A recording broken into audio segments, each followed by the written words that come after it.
Identification of verb in a sentence.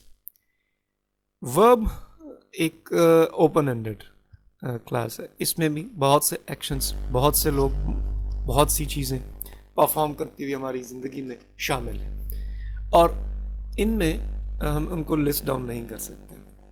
But verb एक ऐसा grand आपके हमारे पास वर्ड क्लास है जिसमें इसकी डिफरेंट टाइप्स मैटर करती हैं और वो अपनी डिफरेंट फॉर्म्स के साथ यूज़ होती हुई सेंटेंस में नज़र आती हैं.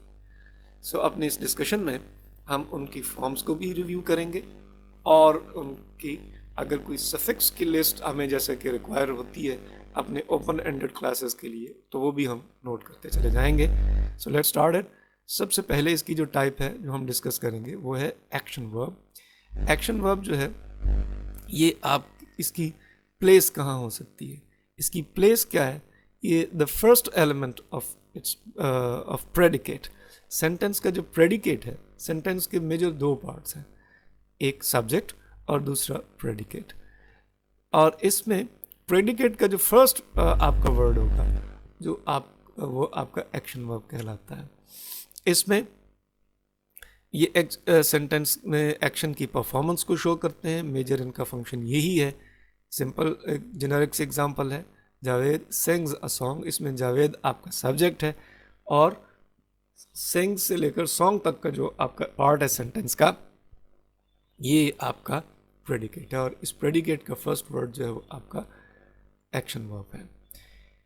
इसके साथ साथ हमें सिंपली सिर्फ मेन एक्शन वर्ब ही यूज़ नहीं करते हैं, बल्कि हमें एक्शन वर्ब के साथ कुछ जब टाइम को डिफाइन करना पड़े या और इसमें कुछ मूड्स को डिफाइन करना पड़े तो हम हेल्पिंग वर्ब्स या कुछ और वर्ड्स को भी यूज़ करते हैं और यही इसकी सेकंड टाइप बनती है. हेल्पिंग वर्ब्स जो होते हैं ये भी डिफरेंट हैं. इनमें आप इसको एक लिस्ट डाउन कर सकते हैं बट अगेन ये फिर भी कहीं ना कहीं इनकी डेफिनेशंस चेंज होती रहती हैं. हम मेनली वर्ब के टॉपिक में इनको डिटेल से भी डिस्कस करेंगे कि जो हेल्पिंग वर्ब और वर्ब का जो आपस में लिंक है वो क्या है. आप इस डिस्कशन को हमारे सब्जेक्ट वर्ब अग्रीमेंट का जो फर्स्ट लेक्चर है उसमें भी एक्सप्लोर कर सकते हैं. जो हेल्पिंग वर्ब्स हैं वो कौन कौन से हैं उनको एक एक्सटेंसिव लिस्ट में समराइज करने की कोशिश भी की गई है. प्लेस पे आते हैं. इनकी प्लेस कहाँ है, बिफोर मेन वर्ब. जो आपका एक्शन वर्ब है उसके साथ ये यूज़ होते हैं और उनमें पहले. फंक्शन इनका ये होता है कि ये टाइम डिफाइन करते हैं कि एक्चुअली एक्शन अपनी किस स्टेज पे एग्जिस्ट करता है, परफॉर्म होता हुआ. Tom has painted his room. अब इसमें हैज़ एक्चुअली ये डिफाइन कर रहा है कि ये रिसेंटली एक्शन परफॉर्म किया गया है. अगर इसके कंपैरेटिवली हम हैड यूज़ कर देते हैं तो इट मीन्स कि ये लॉन्ग बिफोर ये एक्शन परफॉर्म हुआ.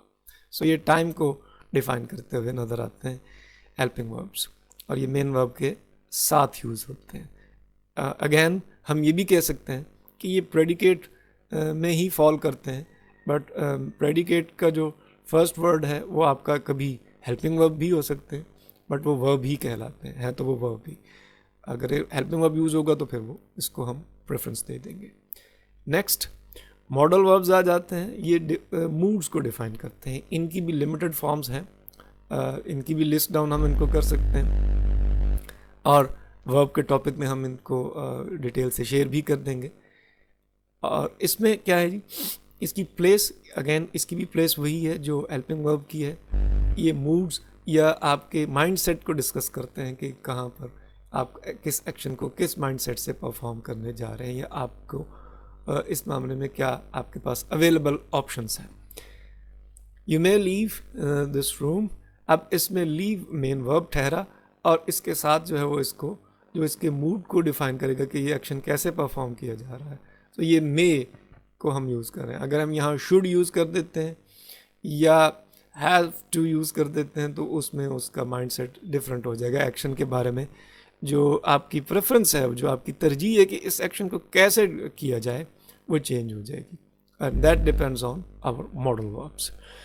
Infinitive, full infinitive and bare infinitive, ये इन दोनों की इंटरनल टाइप्स हैं. इन्फिनिटिव क्या होते हैं, ये टू प्लस वर्ब की फर्स्ट फॉर्म के साथ यूज़ होते हैं, एक फॉर्म में यूज़ होते हैं. ये इनकी जनरल फॉर्म यूज़ हो सकती है. और इनका पर्पस क्या होता है? प्लेस इनकी कोई सर्टन प्लेस नहीं है, आप सेंटेंस में इन्हें एज ए सब्जेक्ट भी यूज़ कर सकते हैं, एज एन ऑब्जेक्ट भी, बट इनका मेजर जो इनका जो है फॉर्म है, इनका फंक्शन जो है वो पर्पस का है। ये कहीं पर भी फॉल करें, ये अपने इन्फिनेटिव के तौर पर जाने जाते हैं और टू प्लस वर्ब की फर्स्ट फॉर्म के साथ। और यहाँ आप नोट करें तो इनका मीनिंग आपको इनके फंक्शन से वाज़ेह हो जाएगा कि ही पॉइंटेड टू मूव अहेड, उसने इशारा किया वाई टू मूव। अब इसमें पर्पस डिफाइन करने के लिए हमने इन्फिनेटिव यूज़ किया है। जबकि बेयर इन्फिनेटिव जो है ये सिंपली बेस फॉर्म भी इसे कहते हैं, जिसमें टू को हम रिमूव कर देते हैं, और ये सेवरल प्लेसेस पे यूज़ होता है, आपके मॉडल वर्ब्स में भी और डिफरेंट वर्ब की कंस्ट्रक्शंस में, जैसे कि आपके सब्जेक्टिव्स हैं उनमें भी यूज़ होता है। यू मेड मी गो, यहाँ ये कॉजेटिव वर्ब्स की कंस्ट्रक्शन में हमने इसे यूज़ किया। गो वर्ब की फर्स्ट फॉर्म है, लेकिन इसमें कोई टू, कोई कुछ चीज़ में ना हमने कोई एस ई एस या इसकी कोई किसी तरह से एडिशन नहीं किया, बल्कि अपनी ये सिंपल बेस फॉर्म में यूज़ हुआ है। Next, gerund verb first form plus ING, ये इसकी आइडेंटिफिकेशन होगी इसकी फॉर्म के एतबार से, और ये एज ए सब्जेक्ट या ऑब्जेक्ट यूज़ होते हैं। फंक्शन ये क्या परफॉर्म करते हैं? जनरल एक्टिविटी को डिस्क्राइब करते हैं। एक्टिविटी जो अपनी जनरल डिस्क्रिप्शन अगर हमने देने हैं कि एक काम है, एक एक्शन है, ये यूं होता है, ये इस चीज़ को कहते हैं, तो हम उसके लिए आईएनजी के साथ उसकी कंस्ट्रक्शन करके उसको हम यूज़ करते हैं। Reading is my hobby, to read एक एक्शन है, एक काम है जिसको हम नॉर्मली यूज़ करते हैं, देखते हैं, परफॉर्म करते हैं, बट उस एक्टिविटी को अगर हम जनरली इंट्रोड्यूस करवा रहे हैं, डिस्क्राइब कर रहे हैं, तो that would be done with the help of journal, और हम इसको रीडिंग हम इसको जैसे कि एक एग्जांपल में एज अ सब्जेक्ट यूज़ किया हुआ है। So I have completed my reading अगर हम यूँ कहते हैं तो यहाँ ये ऑब्जेक्ट के तौर पर भी यूज़ हो सकता है। ऑल द वाइल इसकी फॉर्म यही रहेगी, बट इसमें कन्फ्यूजन एक जगह पर यही आती है, बिल्कुल इसके ट्विन जो इसकी टाइप है वो है प्रेजेंट पार्टिसिपल। फॉर्म दोनों की सेम है, फर्स्ट फॉर्म के साथ आईएनजी ही यूज़ होता है, लेकिन ये कंटिन्यूटी डिफाइन करते हैं। ये एक्शन आपको सेंटेंस में वाज़े पता चल रहा होगा कि ये किसी ऐसे एक्शन की बात हो रही है जो इन परफॉर्मेंस है, जो अभी चल रहा है। Moving ahead, he picked up a stake, आगे बढ़ते हुए मीन्स यहाँ ये एक्शन परफॉर्म कर रहा था, सो इसने यहाँ ये चीज़ इसने साथ साथ ये एक्शन, ये भी दूसरा एक्शन भी किया। सो कंटिन्यूटी को डिस्क्राइब करते हुए ये चीज़ आपके पास आती है। इम्पेरेटिव वर्ड जो आपके होते हैं जिनमें आप कमांड शो करते हैं, ये आपके सेंटेंस की टाइप है। इम्पेरेटिव जो सेंटेंसेस होते हैं उनमें भी आप वर्ब को यूज़ करते हैं, और ये वर्ब की फर्स्ट फॉर्म होती है, और इसमें ये वर्ब की फर्स्ट फॉर्म जो है वो सेंटेंस के स्टार्ट में आप यूज़ करते हैं कमांड को शो करने के लिए, ये एक्शन को परफॉर्म करने के लिए आप कहते हैं कि ये काम यूँ किया जाए।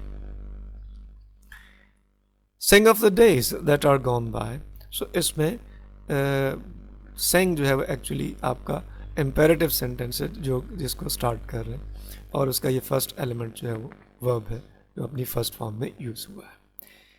और लास्ट पे हम इसकी सफिक्स लिस्ट भी नोट करते चलते हैं, देखते हैं कि इनमें लिमिटेड से हैं, जैसे 8 का वर्ड यूज़ होता है, जैसे डोमिनेट है, डोमिनेशन के साथ ये वर्ड। सॉफ्ट से सॉफ्टन होता है, क्लैरिटी से क्लैरिफाई आप बना सकते हैं, और रियल से रियलाइज आप कर सकते हैं। इनमें ISE से भी ये रियलाइज ISE कंस्ट्रक्शन करते हैं, और IZE से भी।